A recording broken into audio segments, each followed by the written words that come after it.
Bonjour à tous et à toutes. Nous vous souhaitons la bienvenue au journal télévisé de Djamana TV. Voici les titres principaux. Préparatifs de la Tabaski, état du marché de moutons à Boaké. À une dizaine de jours de la fête musulmane de la Tabaski, notre équipe a enquêté sur le principal parc à bétail de Boaké. Le marché est-il bien approvisionné? Qu'en est-il des tendances des prix de moutons? Toutes les réponses à ces questions dans notre journal. Commémoration de Bob Marley, 45 ans après sa disparition. Le 11 mai 2026 marque le 45e anniversaire de la disparition du roi du reggae, Bob Marley. Son héritage musical reste vivant à travers le monde et Boaké rend hommage à un concert live mémorial. Ne manquez pas notre reportage complet sur cet événement. Alors que la fête de la Tabaski approche à grands pas, c'est un marché du mouton peu approvisionné qui nous attend à Boaké en Côte d'Ivoire. Prévu pour la fin mai, cette célébration musulmane traditionnelle implique le sacrifice d'un animal, généralement un mouton, mais cette année, les préparatifs semblent ralentis. Cette année, au niveau des Tabaski, nos fournisseurs qui sont au Burkina là-bas, c'est qu'on attendait qu'il y ait 20 degrés, mais pas que les moutons viennent ici. Alors qu'on a notre fournisseurs qui sont là-bas, ils sont tout le temps bloqués là-bas. Donc ça va faire que cette année, on ne pourra pas faire beaucoup de moutons ici. Mais grâce à notre ministre, il va nous envoyer des moutons au niveau de Mauritanie, Algérie. Donc on va rassurer notre client et cette année tout va se passer bien. Il ne faut pas qu'ils ne vont pas s'inquiéter au niveau de Burkina.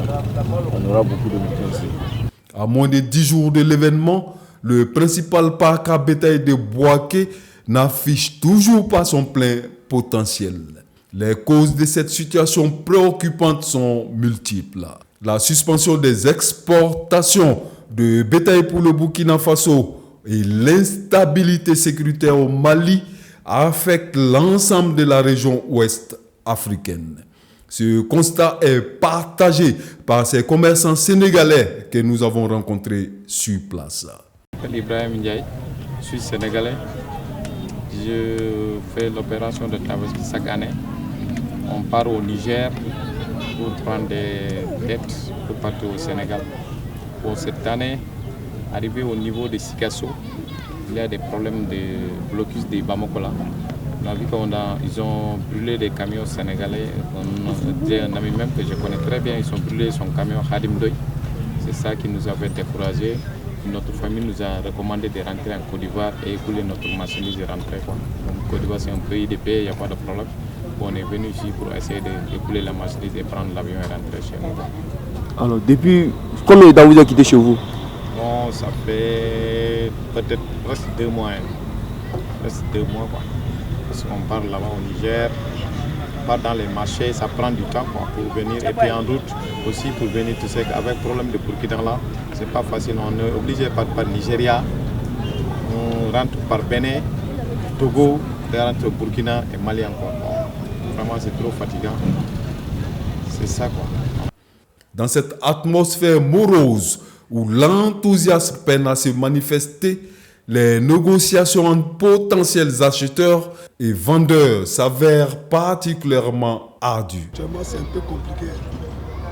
Avec la situation de Burkina, ce qui se pose, c'est un peu compliqué.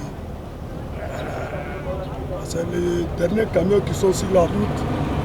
Il y a eu des blocages. Donc quand c'est comme ça, ça ne nous arrange pas du tout. On a les marchandises qui sont en route, qu'ils ont bloqué au niveau du Burkina. Bon, quand ceux qui n'ont pas de papiers, là, ils ne peuvent pas rentrer. Bon, les camions qui vont rester là-bas, le peu qui est ici, là, ça ne peut pas sortir la population. Donc quand c'est comme ça, ça ne nous arrange pas du tout.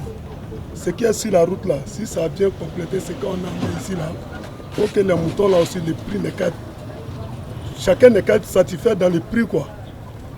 En réponse, le gouvernement ivoirien encourage la consommation de moutons locaux. Ainsi, dans l'attente de la Tabaski, Boaké reste le théâtre de défis et d'adaptation où traditions et réalités économiques se rencontrent.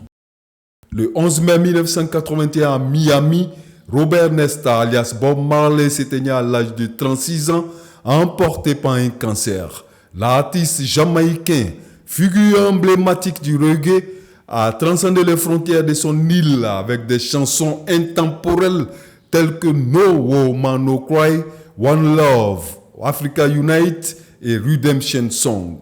Aujourd'hui, 11 mai 2026, 45 ans après sa disparition, Bob Marley demeure une voix universelle de liberté, de paix et de résistance.